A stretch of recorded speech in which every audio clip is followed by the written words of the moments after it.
All right, YouTube.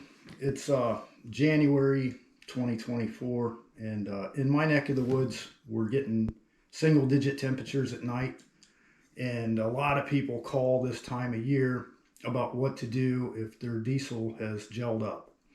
So, if you've done everything you can, block heaters plugged in, batteries charged, you've given it every chance you can give it to start, you could be gelled up.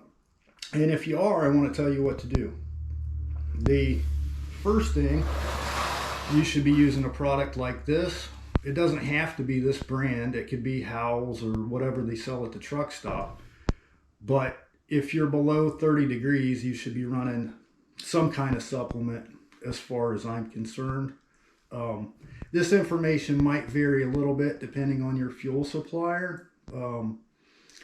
Beginning in fall, if you order bulk diesel, most of your suppliers should be giving you a winter blend, which is, I think it's like 80% diesel and 20% kerosene. You'd have to talk with your fuel supplier. You should have less trouble out of number one diesel winter blend than you would number two. If you're running off-road number two diesel, my understanding is there's still paraffin in it that can separate, and you're going to see chunks of stuff in your filters. So the first course of action, if you're gelled up, you're going to want to take a product like this Diesel 911. Doesn't have to be this brand, once again, but I think it says it treats 100 gallons. So you're going to want to treat your fuel tank first. And the next thing you're going to want to do is replace your fuel filter. For the purposes of this video, I have an oil filter, but the idea is the same. On most of your diesel equipment, you're going to have a primary and a secondary filter. You're going to want to change them both if you can at all possible. So after you've treated your tank, I have a funnel. It's not to fill up the filter. It's to block the hole in the middle of the filter. You don't want to pour anything in that. That's these holes right here are the outside pleats of the filter. So any contamination, you know, if you knocked anything in there, you want it to go through those so that it gets filtered. So you're going to put your funnel or something similar.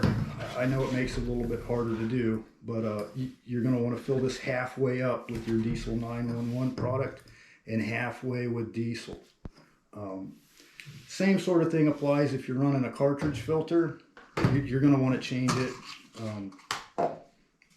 Some of those might be easier to get this supplement in than others.